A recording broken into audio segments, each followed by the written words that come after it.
The Magicians Podcast, brought to you in association with the Magic Circle. These towers are going to go completely, and they are not coming back. Vanishing nuclear cooling tower. A classic of magic. Gosh, makes my heart soar to think I'm doing this trick. There we have it, in the traditional magical puff of smoke.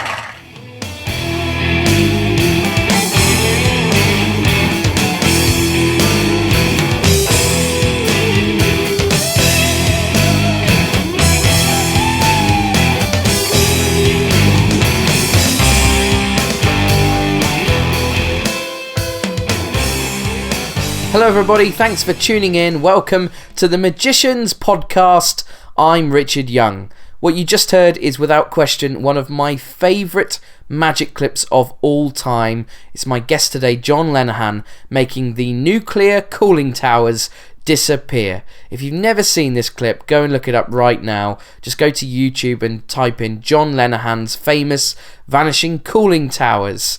It's 20 years old. If it happened today, I have no doubt whatsoever it would be a viral hit video. It's just hilarious, and I've been really lucky over the last week. I've been working with John Lenahan at the Magic Circle Christmas show. We've been on the bill, and he's been comparing. It's been really great getting to know him, and I was chuffed to bits when he agreed that he would sit down with me and record a podcast for you guys. So we're going to cover his entire career in this interview, including the time when he was thrown out of the Magic Circle. It's a really interesting story if you haven't heard it before. But first of all, just another quick reminder, if you haven't done it already, please do follow us on Twitter. We are at Magician Podcast. Magician has no S, at Magician Podcast. Or perhaps if you prefer Facebook, you'll give us a like on there. Just search for the Magicians Podcast. Do press the subscribe button on your iTunes account if you haven't already. You'll be updated as and when we upload new episodes. They go up every single Friday. So I sat down with John. It was literally a couple of hours after our run at the Magic Circle finished. And I think this is a really great, fun interview. Here he is then, my hero, and soon to be yours, Mr. John Lenahan.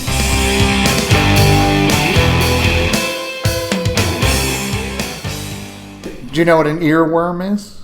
No, what's an earworm? An earworm is, it's a German term for when you have a song in your head that's just constantly going over and over in your head. Right. You know what I got? What? I can't break away. Oh, yeah. It's a good song. I mean, I have young and strange stage music running through my head after a week. Take away, How do you feel to be back in here? In the Magic Circle. We are for you folks at home, we are in the Devant room. And David Devant, of course, was the first person to be expelled from the Magic Circle. He was expelled twice, and then I was the second person 85 years later. It's nice. It's lovely. I'm delighted to be back. And I show up here on most Monday nights when, if I'm not on a ship. I come here every Monday night. It's delightful. It's a beautiful clubhouse, and it's nice to just sit down and talk crap with magicians. The thing that I've been most impressed with actually over the last week is that you're a magician who still likes to play, and you've been showing our dancer loads of tricks, and you're really knowledgeable actually. You've got your act as seen that people be familiar with, but you love still playing with cards. Yeah, it surprises people that I am in fact a student of the art. Yeah. Because on stage, here's the thing. I got hooked on magic and became, a close-up magician, and I became a bartender, and then I used to do a new trick every week for my customers and stuff. But then I started doing the street. And then when I came to London, I was a street performer, and then I got pulled into the comedy clubs. And the magic isn't the important thing in comedy clubs. People have to be laughing. If people ain't laughing, it ain't working. So you arrived on our shores 29 years ago? 30, actually. 30 years ago. 1984. Which is the year I was born. There you go.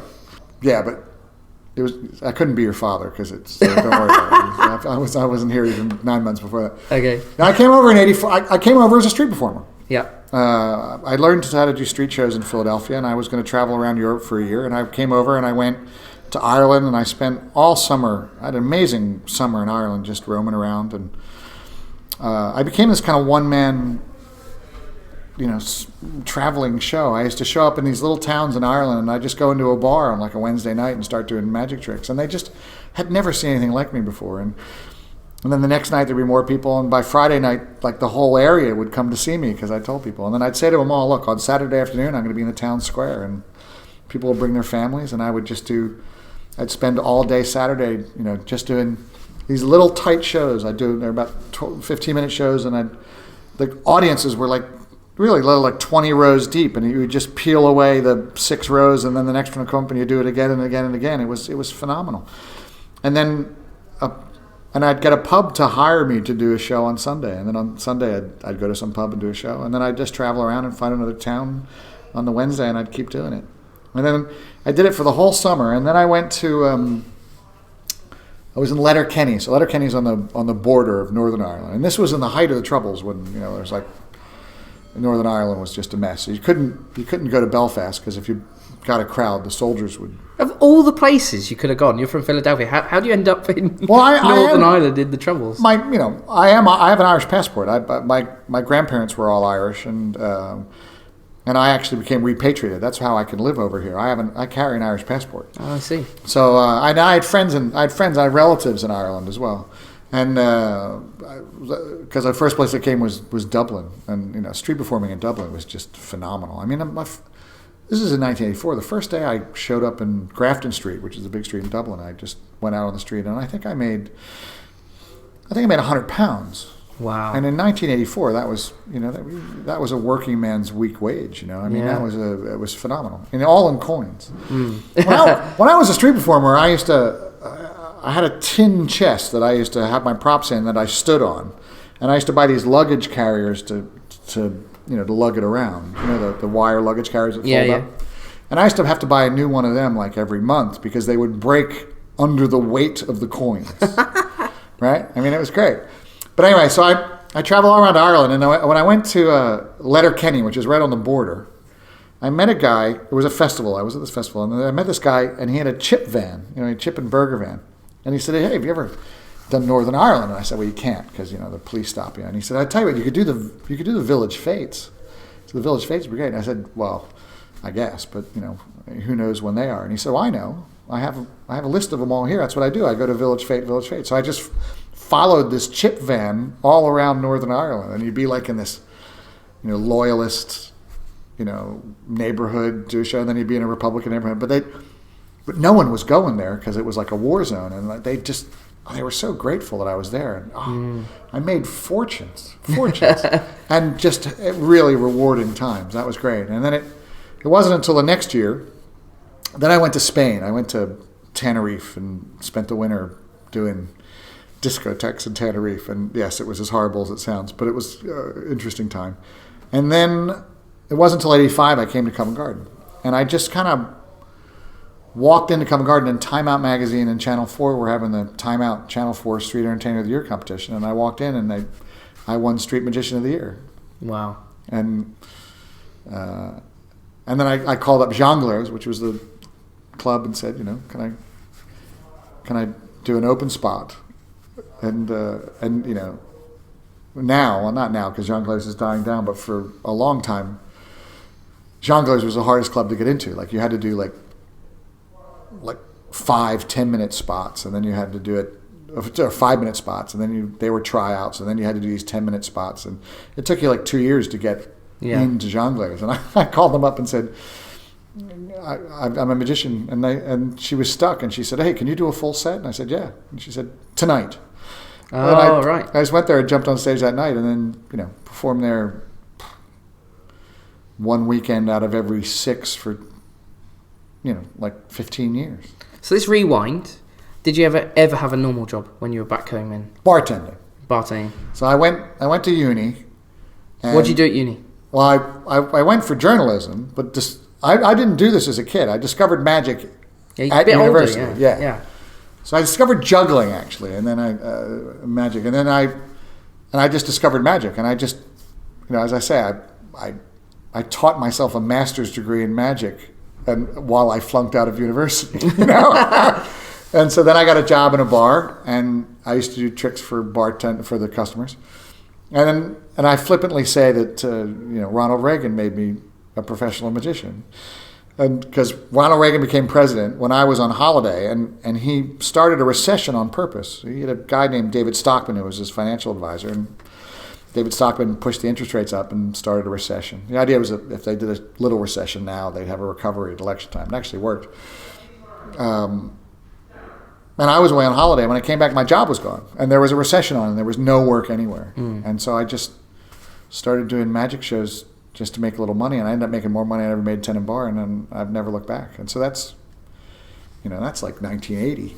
Wow, okay. So you travel around for a bit, and then did you settle in London? Yeah. So I came back, and as I said, I won that timeout thing. And then I settled in London, and then I started doing the comedy clubs. And this was the alternative comedy clubs, and it was almost like a movement. I don't know what happened was that people like Ade Edmondson and French and Saunders and Robbie Coltrane and stuff, they all came in and they did this show in the back of a strip club in Soho, which was the guy who ran the Comedy Store, which then became the Comedy Store.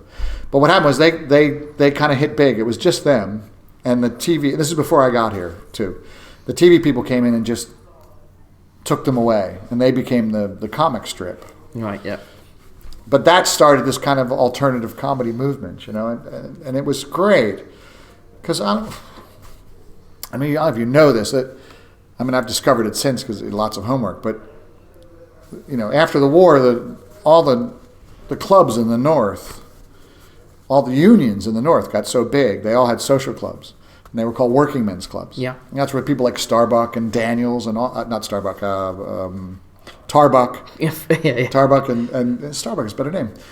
Daniels and all those guys, they all honed their craft there, didn't they? Yeah, but there was tons of work. And so much work. Terry Rogers, right, who invented the key, which is my book test that I do. Yeah. She was a ventriloquist. She was a great ventriloquist. And she told me once, before she died, that when she was young, she could work West Yorkshire every night for 4 nights a week for a year and never repeat a club. Oh my goodness. That's how much work there was. And that's why all those northern comics were so good, because they just had so much work.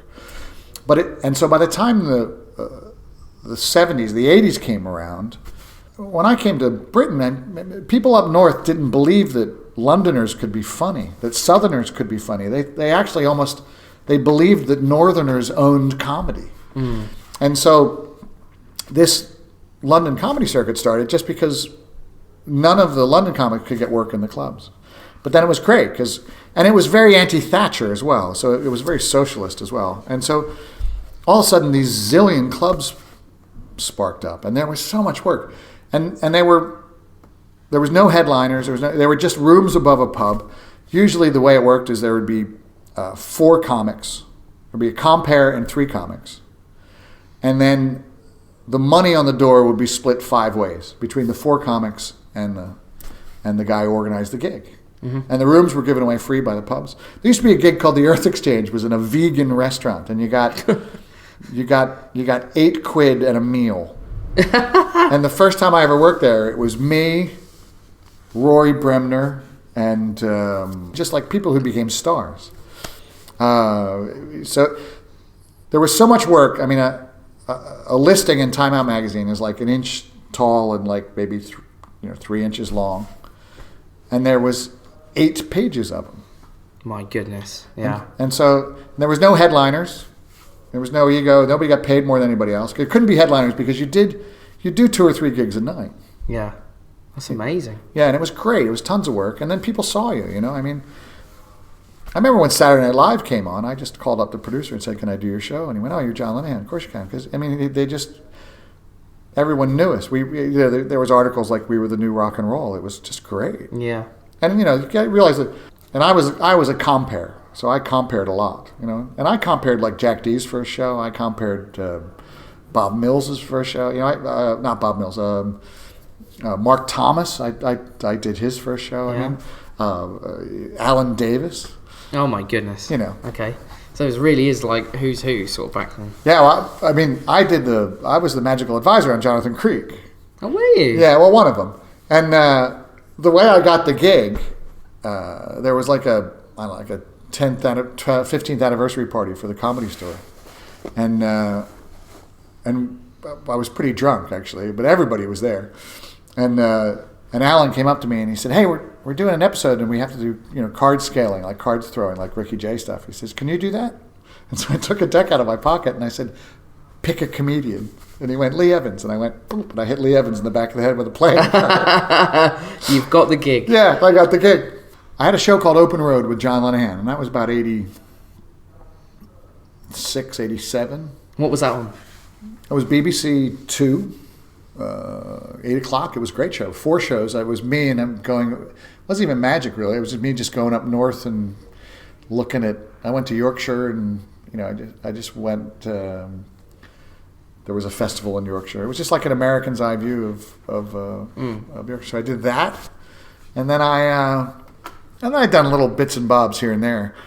And then I was the warm-up man for Jonathan Ross's first TV show as well. So I got a lot of exposure from that, too. They had this TV series on TVS. So TVS doesn't exist anymore. But it was the TV in all the southern region. And that was called Comedy Tonight. And they did this show where they would split shows. They'd have 2 comedians, and they'd do a half hour. And I said I'd do it, but I wanted the whole half hour. And I did a half hour, and it was a big success. And actually, the head of TVS called me in and said, "You're going to be the new face of comedy for TVS." And then that was when you were too young to remember this, but the networks had to redo their contract. There was this big shakeup, and everybody. It was just a formality. Everybody got their contracts back except for TBS. Oh no, really? Yeah, that was a crying and crying in my bottle of whiskey for a couple weeks on that one. But the guy who directed that was an amateur magician. His name Danny Greenstone, and a good TV director. But he also was kind of a fixer. He was one of those guys where if you were in trouble with your TV show, you called Danny. And so there was a show on, I guess it was ITV, wasn't it? And it was, or maybe it was BBC. It was called How Do They Do That? Anyway. It was BBC. Des Lynam. Des Lynam was the host. And it was that. It was like, how do they do that? So it was like... So it was like special effects. And it was. It was like, how to make bears talk and adverts, and it was all that kind of stuff. I remember they even showed how the Eurotunnel worked. Yeah, all that stuff. Like and in the end of the day, they realized that it was all film, right? It was all these things they filmed, but they were doing it in front of a live studio audience, and these people were coming to a studio audience just to watch screens. Yeah. So they wanted an in-studio thing, and so they decided that they wanted to give away the secrets of magic. And then they needed a good studio director. So they called this guy Danny, who I said produced my show as an amateur magician.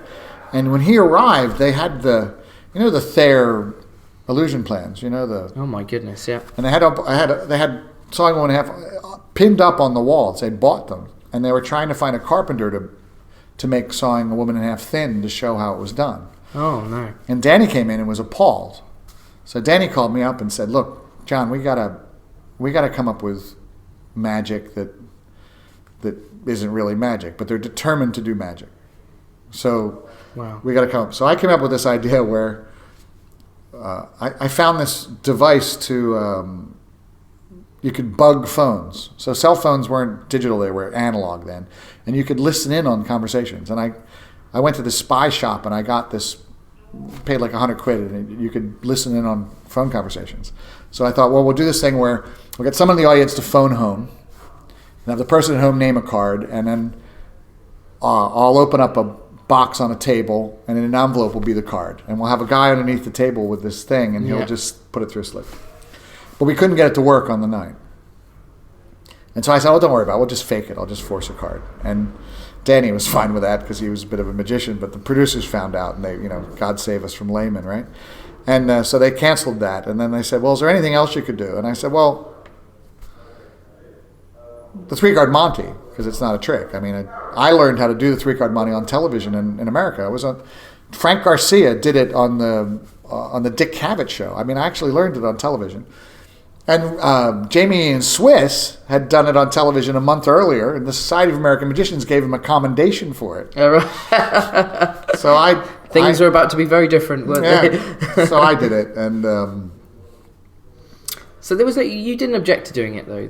Is that fair to say? When they sort of said we want to, or was it actually your idea to do the 3-card Monty? Oh, it was my idea. Yeah. Oh no, and I still contend. I mean, and that was the big, the big thing about it was unjust what happened to me here. I mean, the issue was never addressed.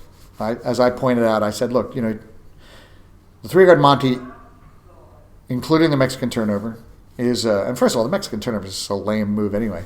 But the 3-card Monty, it starts its life as a gambling scam. It continues its life as a gambling scam. And just because it uses sleight of hand doesn't make that a trick. Mm-hmm. Right? And that was never addressed.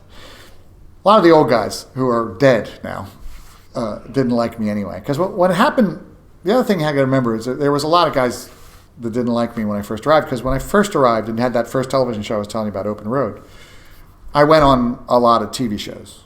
Like, Good Morning Britain with like Ann Diamond. You don't even remember Ann Diamond. Wincy Willis, she was a weather girl. God, she was gorgeous. And so the Magic Circle was huge back then. It doesn't have the mystique it has now that it had then. And I'm afraid that some of that's my fault too. I'm sorry about that. But the first thing I do is I say, remember the Magic Circle. And I refused to join because I found out that there was no women. They wouldn't allow women in. And so I just refused to join a club that didn't allow women in. So a lot of these old guys really, here's this Yank come over here, take our jobs. I married a pretty English girl too, steal our women and then slag off our club. So I didn't have any friends on the council. So when they had an excuse to throw me out, that was all right. So what did they actually do? I went to an actual council meeting and they asked me if I would do it again, and I said yeah. And then they sent me a letter. It was going to council. It was a bit like that scene in Mary Poppins where they take his hat and they punch a hole in it. It was kind of like that. And then they just threw me out. But the thing was that they threw me out. So I called up that TV producer I was telling you about. I said they threw me out, and he went, he says, should I put out a press release? And I said, yeah, okay. And so he put out a press release, and it just went. It just went ballistic. And so that night I got a phone call from LBC. And they said, come in tomorrow morning and talk about it. And I said, how did you find out about it? And I said, did you get a press release? And he said, no, I got it off the wires. Oh, but wow. It didn't click. I thought, oh, no, he must have just got a press release. So it was immediately a very big story. Oh, my God. And so the next morning I woke up, and this was pre-internet. That's how long ago this was. Yeah. And it was CFAX is how you got your news. I remember CFAX. And I remember I flipped on television. I looked at the headlines of CFAX, and it was war in Bosnia. John Lenahan thrown out of the Magic Circle. Second story. Wow. So the car comes to pick me up, and I had a new cell phone. The cell phones were like huge back then. I had one of them, and I'm in the car on the way to LBC, and the BBC news is on, and all of a sudden, John Lenahan. This is the BBC News. This is national news. John Lenahan's thrown out of the Magic Circle.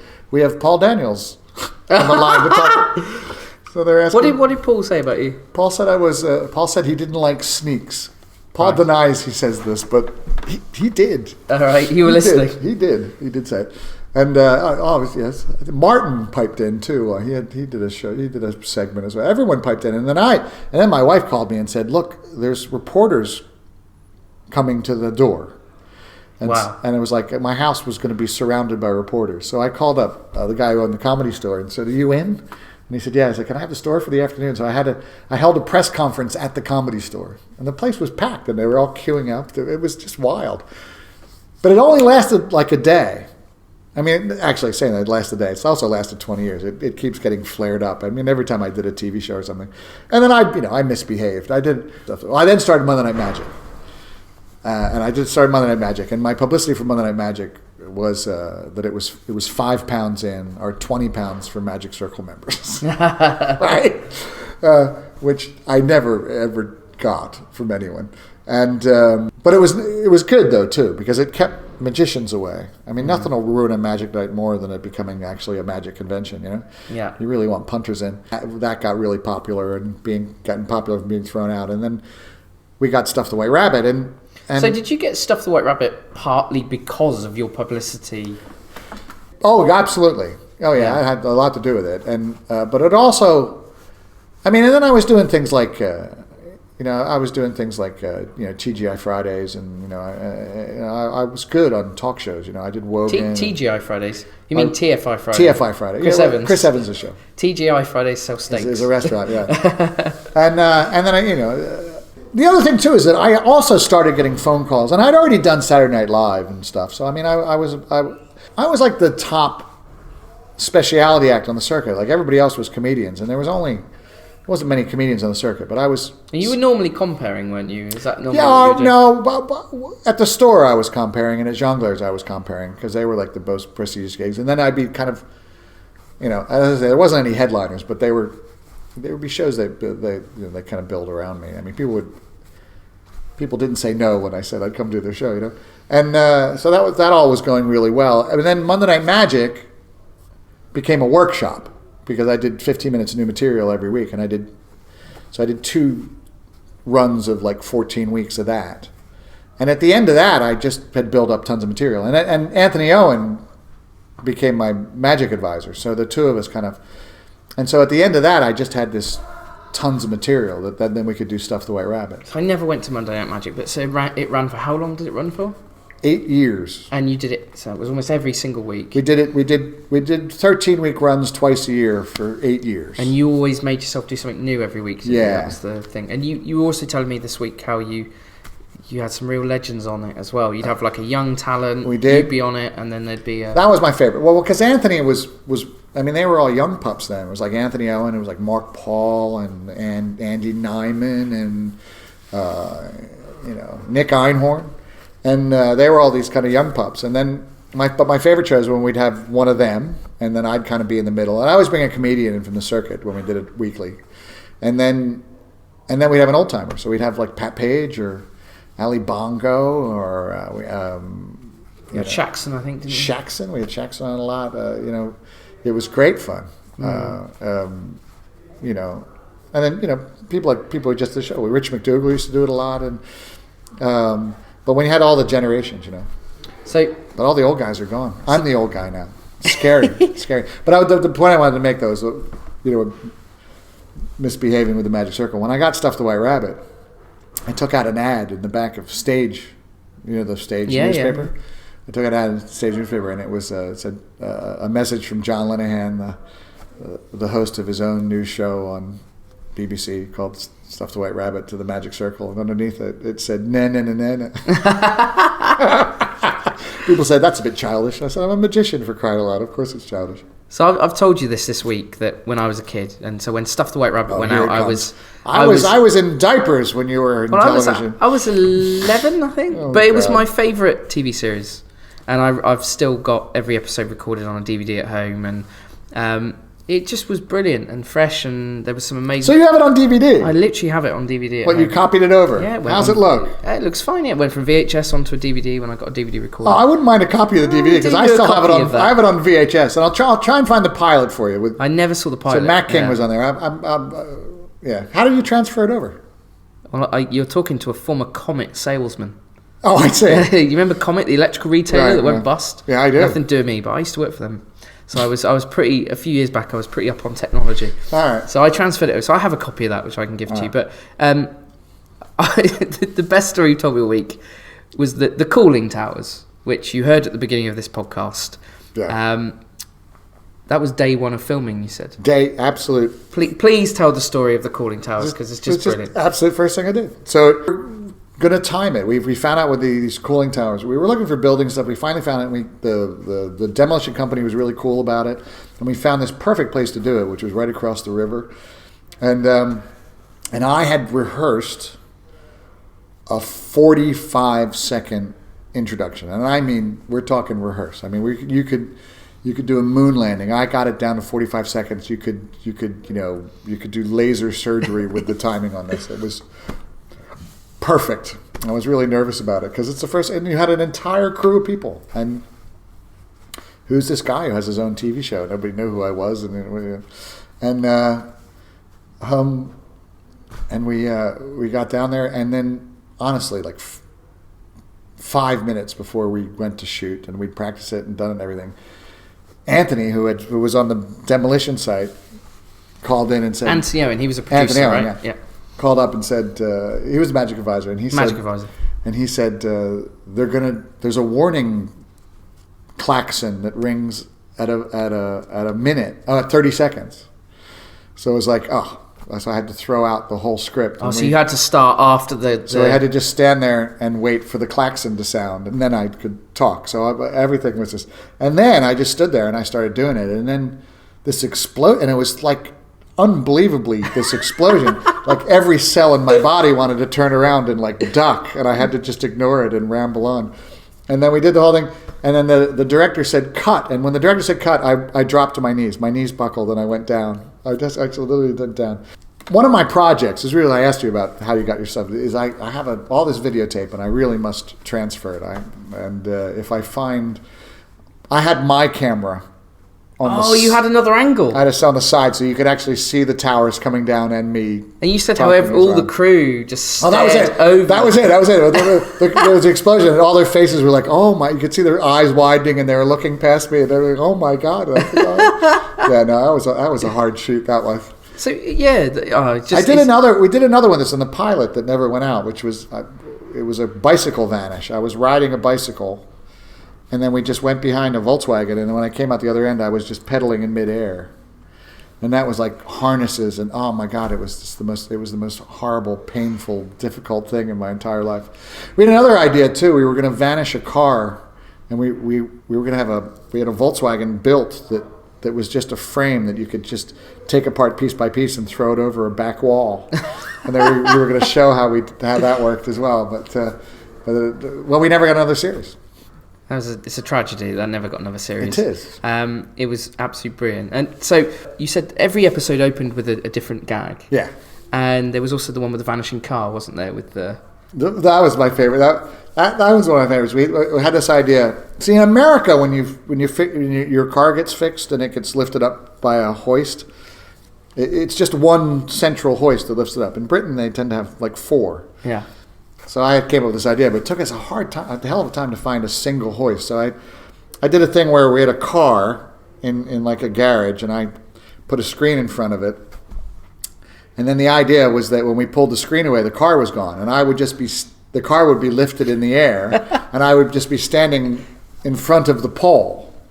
And then the camera would pan back, and you'd see it up in the air. But my favorite thing about it was when we put the screen up in front of it, the hoist took like 2 minutes to get up to the proper height. So what I did is that we said, here's the screen. And you say, look how long the screen is. And I walked behind the screen. And then as I walked behind the screen, if you watch it on video, it says, here at Stuff the White Rabbit, we only do camera tricks. We never do camera tricks. And then I say, unless it's absolutely necessary. And we're actually doing a camera trick as I say that. And it was just a time-lapse thing. We just had to push to get the thing up so high. Just took too long for the car. Took too long for the car to go up, and then that was. I should. That's not on YouTube. I should put that one out again as well. I just hate showing it. My hair. I was so thin, and my hair was so dark. Oh, that's not the reason not to put it out. Yeah, it's brilliant. It's brilliant. So, Stuff the White Rabbit, brilliant. Well, who were some of your favourite guests on there that you worked with? Because it had an amazing lineup. Really, it was the first time I ever saw David Williamson. Well, yeah, David Williamson was great fun. It was really good fun. We were at the Granada Studios, and then we were in this little hotel next to Granada. It had a great bar, and we filmed it. It was like in a week or something, and so we would just have this parade of people coming in. So we had amazing Jonathan come in, and it was just amazing, and then. Tom Mullica, I firmly believe that our recording of Tom's cigarette act is the best one that was ever done. Mm-hmm. And we used to Matt King we had these nights in the bar, and then all the pals would come up, and then people were in it. Rich McDougall was in it, but you'd be Mark Paul would be there, and you'd be in this bar, and then the thing was that this hotel was like us, and then it was always like business meetings, so there'd be all these businessmen, and then someone would start doing tricks, and then Mullica would be doing card tricks just for drunken conventioneers. You know, it was such a treat. What was the story you said about the hotel that you? Well, that was the. Of course, Jerry Sadovich was there. Jerry Sadovich. But we had the Jonathan, bless him. The amazing Jonathan. Amazing Jonathan, who was great. Once again, the internet was new by this point in time, and Jonathan had a website kind of before anybody had a website, and he was kind of obsessed with it. And when he finished the show, he went into his hotel room and worked on his. This was pre-Wi-Fi. This was dial-up. He worked. Yep.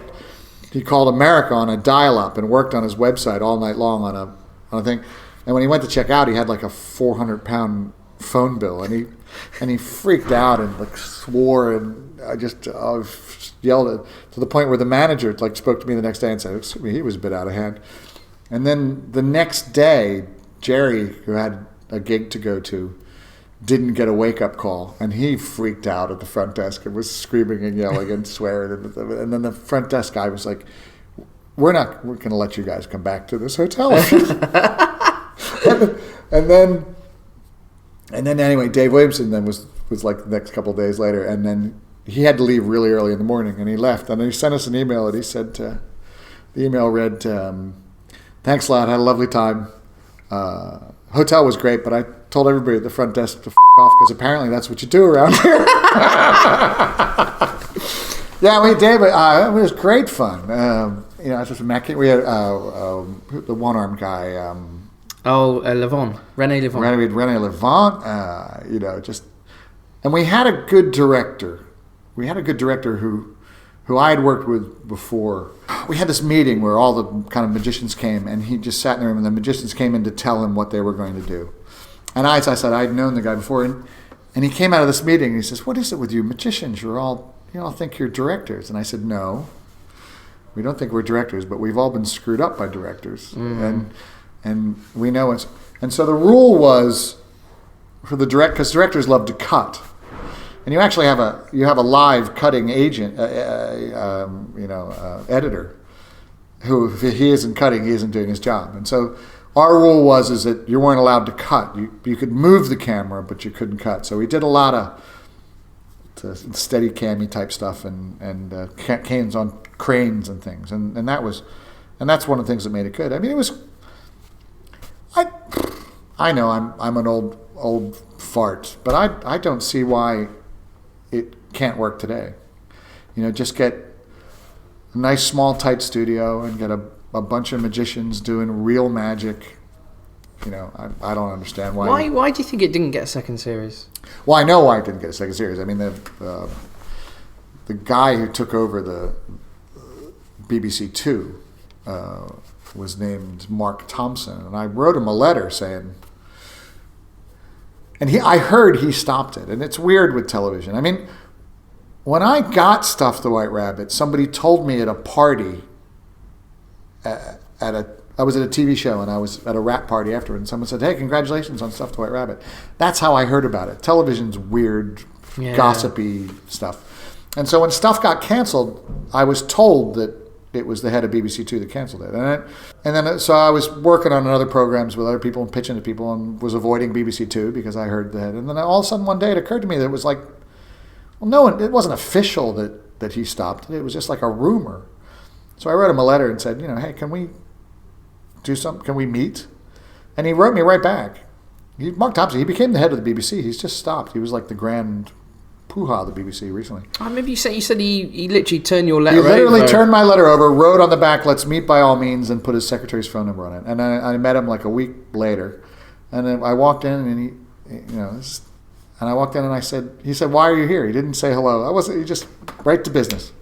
And I said, well, I'm quite surprised that you saw me. But I guess the first thing I wanted to hear was, I heard a rumor that you stopped my show. And was that true? And he said, yep, that was me. And I said, well, it got the best ratings for the year for the time slot, and we did it under budget. And he said, yeah. He said, actually, I was just looking at it. I'm quite surprised how well it did. And he says, but to be honest with you, I stopped it. I made that decision before it ever went out. And he said he never saw it, didn't he? Then he said, and I've never seen it. And I said, well, why did you stop it? And he said, well, I took over the channel, and I looked down, and I thought, I don't want magic on my channel. And that was it. So, and then life conspired for other things not to happen. So, but it's a shame, because I'm not a big fan of magic on television now. I can hardly watch it. I can, we didn't. There was no edits. You can move the camera, but you watch television now and count the edits. Yeah. We just need to take a quick commercial break. Mr. Lenahan will be back in a second. Commercial? You have sponsors? Absolutely, we have sponsors. One of them is the Magic Circle, which I'm going to have to edit out everything you say about. Is it? Oh, okay. What? But the Circle sponsors you? Absolutely. Like, actually gives you money? They do, yeah. Oh, my God. Yeah, they pay for my petrol. Oh, my Lord.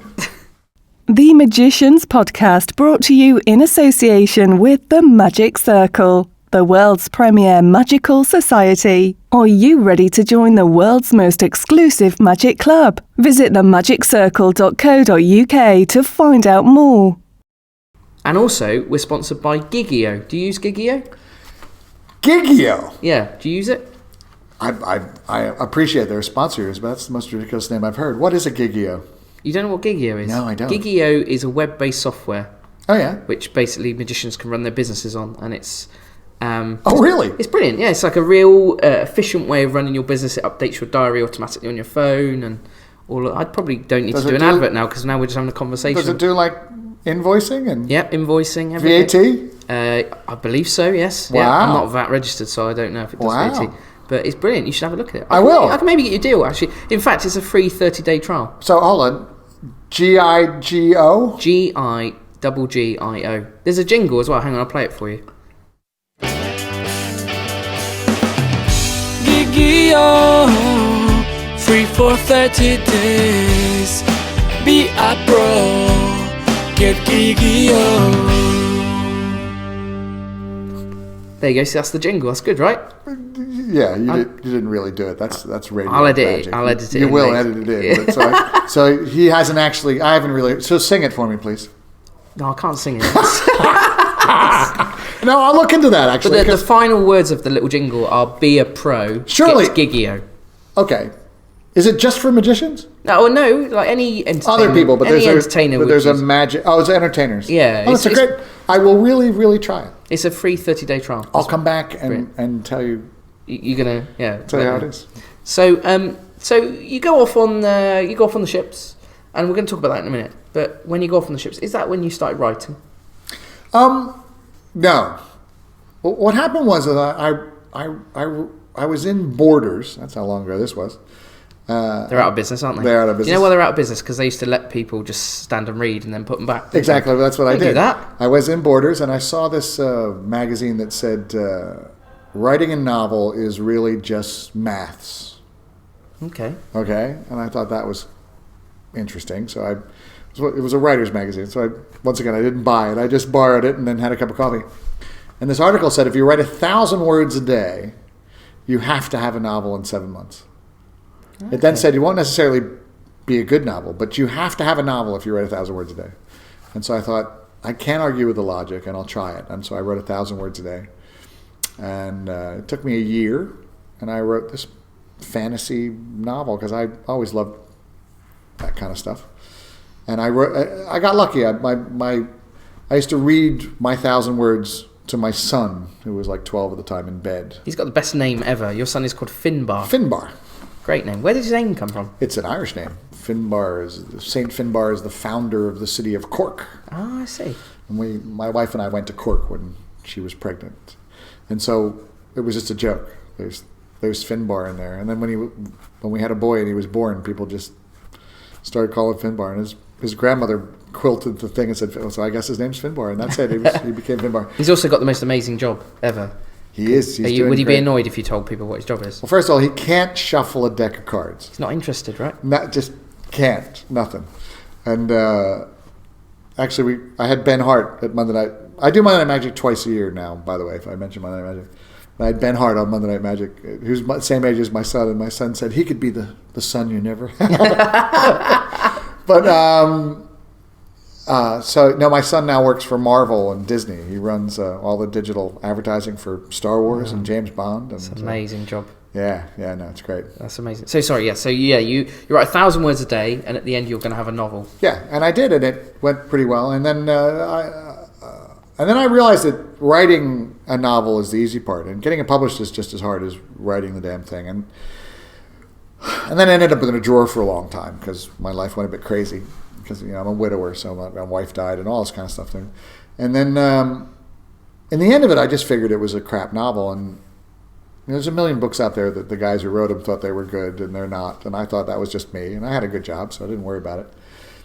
But then I found out this podcasting. I found out this website called podiobooks.com, where authors read their works and podcast it week by week. And I had good recording equipment, and I had friends in a band who did some Irish music. You've been criticising my recording equipment. I have, actually. Before the podcasting started. I have indeed. John knows more about podcasting than I do. This ridiculous microphone. It's the stupidest thing I've ever seen.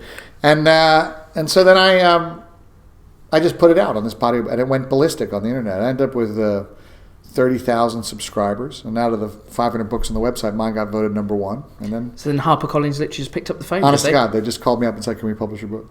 I go to these literary events, and these authors say, "So how'd you get published?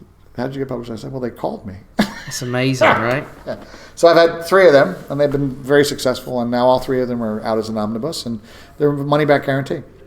Buy my book. If you don't like it, send me an email saying your book's crap, and I'll send you your money back. Yeah. That's great. And you're writing a new book at the moment? I've just written a murder mystery. I'm working on a magic book too. Are you? It's about You're going to write a magic book because, like I said earlier, like you're really knowledgeable. I thought you were a comic comedian who did a few tricks before I met you this week, and like I said, you got some great ideas. And yeah, but so, I'm not a great finger flicker, but I keep up. I try to keep up anyway. But and I have a couple things that I invented that I like that are my own. But I actually want to write a magic book that's full of stories in it as well. But the real reason I want to write a magic book is that, it's funny. When my son was little, he had a friend whose father was an economist, like a world-class economist, like Clinton brought him to America to work for the White House kind of thing. And then my father talked about him, and then my son said to him and said, "Well, his father's, he's a doctor. He has a doctorate." And I turned to my son and I said, if they gave out doctorates in magic, I'd have one. Yeah. And so then I thought, I deserve a doctorate. But in fact, I've decided that I'm going to start an institute, and the very first thing I'm going to do is give myself a doctorate. Sounds like a great idea. But then I realized that in fact you had to have published a book, really. Right. So I'm not going to do it until I publish my book. And then, do you have a book? No. Well, publish a book. I'll give you a doctorate. I'm going to give all my friends doctorates. Strange wrote a leaflet once. Right? It's got to be a book. I have lecture notes, but right, okay. But it's got to be a book. But write a book. I'll give you a doctorate. Oh, It's a good deal. I'll do that. So you did another TV series on BBC One in I think 2003. I could be wrong there, but it was with Etienne. And Secrets of Magic and Danny Buckler. Oh my Lord, Secrets of Magic. Well, I had sworn off television by then, and I had a couple of I also had a show called Magic Carnival, which was at the time the most expensive non-broadcast pilot ever made. Is there any footage of this? It's funny. I was talking to Paul Keeve, who was one of the magic advisors on it. Jim Steinmeier was another magic advisor on it. It was unbelievable. This show, and Paul just got a copy of it, and I used to have a copy, and I can't find it, but and it was very top secret. But it was made by the people who did Crystal Maze. Oh yeah, it was brilliant. Those people made it, and it was outrageously expensive, and but yeah, that failed, and there was a reason why that failed. But and then I did another show called Hoaxbusters, which was like. And you were proud of Hoaxbusters. That's the best thing I ever did. And I've done like 8 TV shows. And every single one of them, the commissioning editor wasn't in the job. By the time it's finished. By the time we finished. I've literally spent £500,000 on a program. Not maybe that $500,000 was a secret. But I've literally spent like hundreds and hundreds of thousands of pounds on a program. And handed it to a guy who said, "Who are you and what is this?" Wow! And so I had decided I just wasn't going to do television anymore when Objective and Anthony, who wasn't my advisor anymore, who had been trying to get me a TV show for ages, And Anthony called me. I was like, and I said, I don't do television anymore. And he was like, oh no, you don't understand. I've been trying to get you on for ages. So I said, all right. And the great thing about I didn't put my heart and soul in it. I showed up. I kind of hit my marks. I said my lines, and I kind of didn't care. Mm. And afterwards, everybody came up to me and said, "That's the best television you ever did." You know, there's a lesson to learn there somewhere. Yeah. But that was a great experience. But once again, it was not objective. I mean, objective is great. Just dealing with the BBC and the bureaucracy of all that it was just madness. The BBC 3 times called me up personally and said that was great and we're commissioning a series, and then it never happened. That's awful, isn't it? Yeah, it's really strange. So you now make most of your living on cruise ships? I'm on ships. And how did that all come about? And well, I've been doing ships for a long time. I've been doing. I used to only do P&O. The guy who used to book P&O when the alternative comedy became big, he went around the alternative comedy circuit and to look for acts because people were complaining that P&O was turning into like Butlins at sea. Yeah, right. And he wanted to nip that in the bud, and this was the new rock and roll. But the thing about alternative comedy, what we were different from the northern clubs, like I was talking about earlier, is that we could swear, and swear and talking about sex and stuff. And so when I used to do the comedy clubs, I used to work clean. Yeah. And I'm not a prude or anything. First of all, I just felt that I wanted to do television, and then it makes the transition easier if you're not swearing. And saying that, the Comedy Store, you do a midnight show and it was full of drunks. I just kind of put a swear word in every other word, but it wasn't integral to the act. But all these comedians were talking about sex and they were using swear words as punchlines and stuff, which is great. But the guy from P&O, he spent like a month going around all the comedy clubs, and he called me up and said, "You're the only guy I can hire from the alternative comedy circuit." And he loved me. And I used to only do like 2 or 3 cruises a year. And I could do full cruises, and I could bring my family and not pay for them. So they were great busman's holidays. And you only work on a 2-week cruise back then. You only work 2 nights. Wow, yeah. Right? So it was great. Mm-hmm. So it was like for 10 years, it was just my family holiday. It was great. So I've done cruising. I've done cruise ships for a long time. But then when, my wife died, and then when my son finally went to university, I started doing it a lot, and now it's pretty much full time. I spend half my days at sea. Do you enjoy doing it? Are they good gigs? I love them. They're great gigs, especially the Americans now too. And the funny thing is I'm really a British comedian. This is this Magic Circle show. He said, direct from America, and it's like they flew me over. I never really worked for Americans. I mean, I was a street performer in America, but I was never a comedian in America. And now doing the ships, and then just working for Americans who have so much life in them, as opposed to the British who kind of smile and stare at you for a while. I'm loving it. There's an old folk singer named Loudon Wainwright, and they were asking him about touring, and he's been touring since the '60s, and he said something that changed my life. Actually, he said, "They said you still like touring," and he says, "I still like the gigs." He says, I enjoy performing so much. He says, I consider I do my shows for free. And he says, what they're paying me for is the stuff I hate, the hotels and the buses and the planes and the stuff. He says, that's what I pay for, and I do the shows for free. And I think, yeah. It's a lovely way of looking at it, actually, isn't it? And so you're because, so next week I'm flying to Mauritius. So it's like a 12-hour flight, and it's actually a direct flight, but usually it's not. Usually you have to you go to, literally Timbuktu, and then you fly in all over places. You said you're flying to Easter Island to meet a ship? Or? I'm meeting a ship, I'm meeting a ship in April in Easter Island, which I'd have no idea how I'm going to get there. I mean, it's the most remote place on Earth, so I'm flying there. And then when I get there, I just heard that like 30% of the ships that try to go to Easter Island don't dock because the weather's so bad. So there's a good chance that I will get to Easter Island, land there, and then watch my ship sail past because they can't get in. Just fly you all the way back again. And they will, because that's the end of the cruise. I mean, that's happened many times. I missed a flight to Antarctica because of weather, and And you can't get on and off in Antarctica, so I just got paid for 2 weeks of work I didn't do. We're sort of running out of time, which is Yes. a shame. But I just want to say what a massive honour it's been this week, standing behind the curtain while you do slim slide in front of it. So the last trick in the Magic Circle Christmas show has been John doing the slim slide routine, and we've been stood behind the curtain, the rest of the cast, and the reaction from the audience when you reveal those final 3 cards has just been brilliant. It's been a pleasure working with you guys here. It's nice to see young pups who care about the art, actually. It was a joy. And it was lovely having a scantily clad, lovely assistant backstage as well. I never get that very often. You've taught us some card tricks. I did. Really good of you to do. I've taught her card tricks, so hopefully she'll break out on her own and leave you guys behind. There's plenty more of them in the sea anyway. Oh man, that's edited out. Let me tell you right now.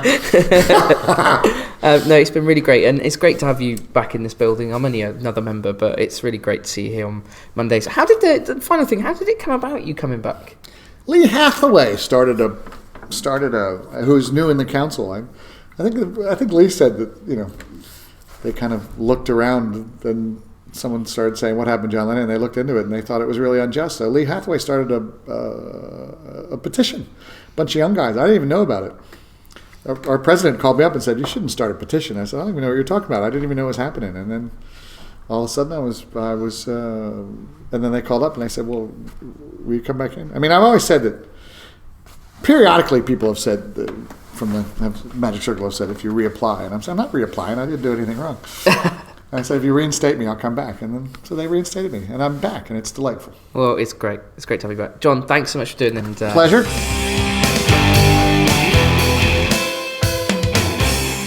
That was Mr. John Lenahan. During the interview, I nearly saw him thrown out of the Magic Circle for a second time, and I was nearly taken with him. We were going to be thrown out by the president, Scott Penrose, but that was because we were keeping the building open later than it should have been. This is what happened. Loudon Wainwright, who's an old...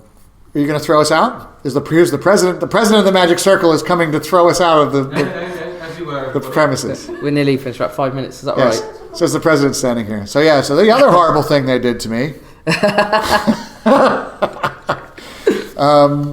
that caught his eye. He's back. It's so great to have John back in the Magic Circle building. His book, Shadow Magic, is now available as a trilogy. Go to shadowmagic.co.uk where you can purchase it directly from Amazon. It's a really great read, particularly if you're going on a long holiday somewhere. That's 3 books, all in one book, for the price of one book. It's brilliant. Massive thanks to John Lenahan for sitting down and chatting with me. I really enjoyed this one. It was a great week at the Magic Circle. A huge honour to be a part of the Magic Circle Christmas show. Must be the best gig in Magic. If you ever get a chance to do it, jump at it. Thanks for tuning in this week, and we'll see you again next week.